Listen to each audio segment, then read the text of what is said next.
Fan ఊడిపడి 3 ఏళ్ల విరాజ్ తలకు తీవ్ర గాయమైంది. దీంతో అంగన్వాడీ కేంద్రానికి తాళం వేసి అధికారులను తల్లిదండ్రులు నిలదీశారు. అంగన్వాడీ టీచర్ అరుణ నిర్లక్ష్యం వల్లే ఈ ప్రమాదం జరిగిందని తల్లిదండ్రులు ఆగ్రహం వ్యక్తం చేశారు. విధుల నుంచి అరుణను తొలగించాలని అధికారులను కోరారు.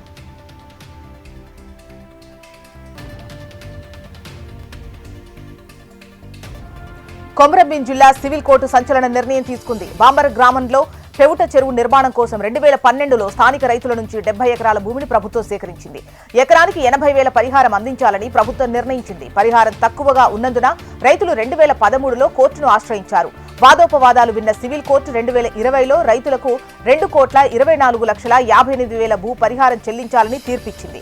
రైతులకు పరిహారం చెల్లింపులో ప్రభుత్వం జాప్యం చేయడంతో ఆర్డీఓ కార్యాలయం ఆస్తులను జప్తు చేయాలని ఉత్తర్వులు జారీ చేసింది. దీంతో కోర్టు సిబ్బంది కార్యాలయంలోని సామాగ్రిని జప్తు చేశారు.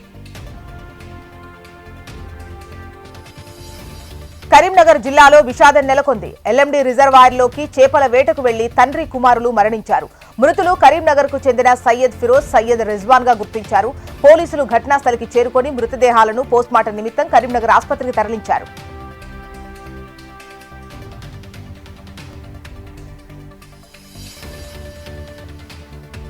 మహబూబాబాద్ రైల్వే స్టేషన్ ఎదుట సిపిఐ పార్టీ ఆందోళన చేపట్టింది. ప్రయాణికుల రద్దీకి అనుగుణంగా సూపర్ ఫాస్ట్ ఎక్స్ప్రెస్ రైళ్లకు హాల్టింగ్ సౌకర్యం కల్పించాలని వాళ్లు డిమాండ్ చేస్తున్నారు.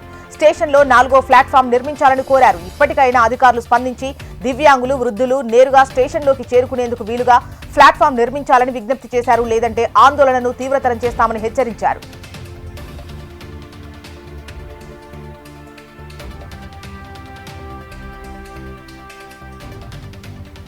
భూపాలపల్లి జిల్లా రేగొండలో టీఎస్డబ్ల్యూఆర్ఎస్ బాలుర గురుకుల పాఠశాలను జిల్లా కలెక్టర్ రాహుల్ శర్మ పరిశీలించారు.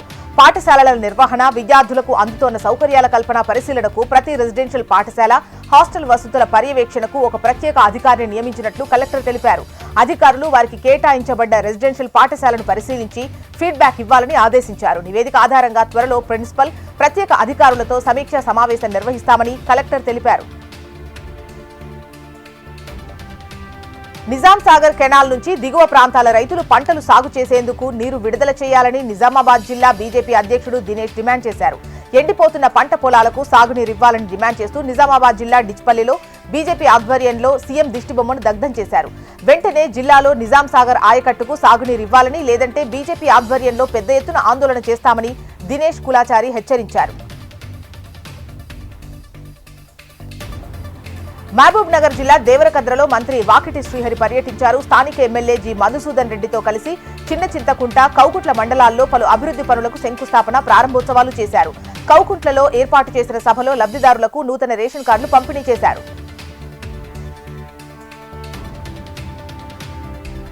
నల్లగొండ జిల్లా మిర్యాలగూడ సబ్ కలెక్టర్ కార్యాలయంలో ఎమ్మెల్యే బత్తుల లక్ష్మారెడ్డి ఆధ్వర్యంలో ప్రజావాణి కార్యక్రమం నిర్వహించారు.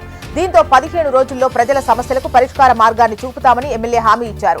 అధికారులు కూడా బాధ్యతాయుతంగా పనిచేయాలని ఆదేశాలిచ్చారు.